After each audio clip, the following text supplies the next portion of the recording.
बड़ी खबर जो है रविशंकर प्रसाद के आवास पर आग लगी है। बड़ी खबर, पूर्व केंद्रीय मंत्री रविशंकर प्रसाद के आवास पर आग लगी। मौके पर फायर ब्रिगेड की कई गाड़ियां मौजूद हैं जो लगातार आग बुझाने का प्रयास कर रही हैं। आग पर काबू पाने के लिए कड़ी मशक्कत की जा रही है। बड़ी खबर जहां आपको बता दें कि आग लगने का कारण क्या था अभी स्पष्ट नहीं हो पाया है। फिलहाल ये तस्वीरें आप तक साझा कर रहे हैं जहां फायर ब्रिगेड की गाड़ी मौके पर पहुंची हुई है और आग पर प्रयास काबू पाने का जो प्रयास है वो लगातार किया जा रहा है। तो बड़ी खबर जहां पूर्व केंद्रीय मंत्री रविशंकर प्रसाद के आवास पर आग लगी है। हालांकि आग लगने का कारण क्या है अभी ये जानकारी सामने नहीं आई है।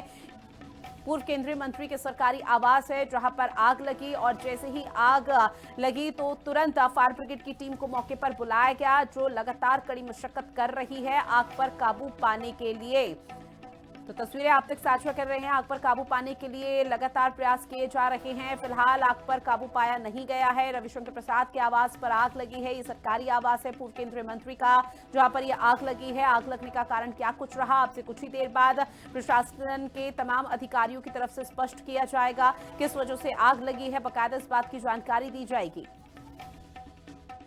हमें कॉल मिला है, हम तुरंत आगे तो ये कमरे में आग था, हम बुझा दी और हमें ऊपर सीनियर अधिकारी को भी इन्फॉर्म कर दिया। सीनियर अधिकारी आ गया, बुझा के वापस जा रहा हूँ। कारण तो अभी वो इन्वेस्टिगेशन डिपार्टमेंट है, देखेंगे। हमें हमें हमारे सामने हम वो नज़र नहीं आएगा ना, हम तो आते कमरे में आ गए, वो देख लिए। कोई नुकसान वगैरह कुछ नहीं ठीक, धन्यवाद।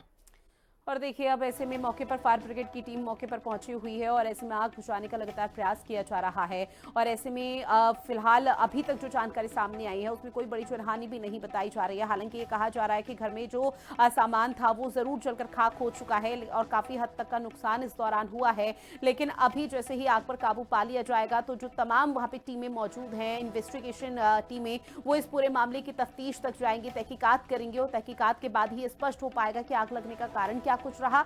इसके साथ ही कितना नुकसान हुआ है उसका आकलन भी किया जाएगा। लेकिन सबसे पहले प्राथमिकता यही है कि किसी तरह से आग पर काबू पाया जाए और अगर घर के अंदर कोई मौजूद है तो उसे सुरक्षित स्थान पर पहुंचाया जा सके। केशव मेरे सहयोगी हमारे साथ लाइव बने हुए हैं। केशव, फिलहाल क्या आग पर काबू पा लिया गया है?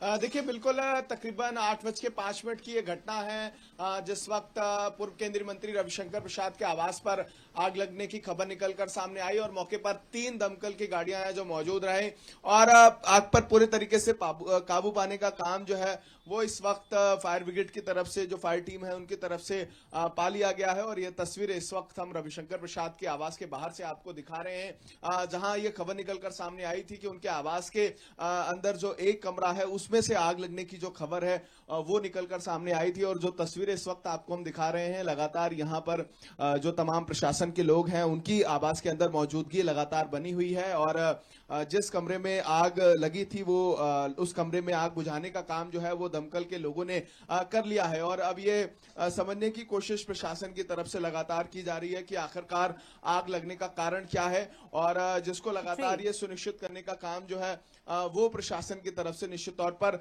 किया जा रहा है। और यह बताया जा रहा है कि सुबह के वक्त जब 8:05 का वक्त था उस वक्त रविशंकर प्रसाद के आवास पर आग लगी थी और अब आग पर पूरी तरीके से जो है काबू वो प्रशासन बिल्कुल केशव, और चूंकि देखिए राहत भरी खबर है कि फिलहाल आग पर काबू पा लिया गया है, लेकिन ऐसे में जो तमाम टीमें वहां पर मौजूद है और प्रशासन के अधिकारी मौजूद हैं, प्राथमिकता के तौर पर उनकी तरफ से क्या कोई जानकारी दी गई है कि प्राथमिकी जांच पे आग लगने का कारण क्या रहा और कितना अभी तक नुकसान हो चुका होगा?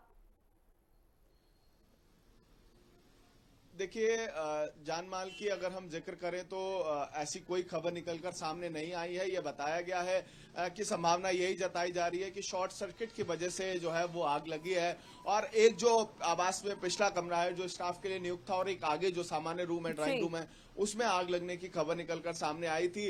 और प्रशासन ने यही बताया कि जो आसपास में सामान था वो जलकर खाक हुआ है, लेकिन कोई भी इससे हताहत नहीं हुआ है। और समय से ही मौके पर फायर ब्रिगेड की टीम पहुंची थी, उसके बाद लगातार आग बुझाने का काम सुनिश्चित कर दिया गया है। बहरहाल लगातार जिस तरीके से यहाँ पर जो अधिकारी पहुंचे थे उन्होंने भी इस बात का जिक्र किया है कि अधिक नुकसान जो है वो इससे नहीं हुआ है। और लगातार अभी भी जो अंदर प्रशासन के लोग हैं उनकी मौजूदगी इस वक्त बनी हुई है।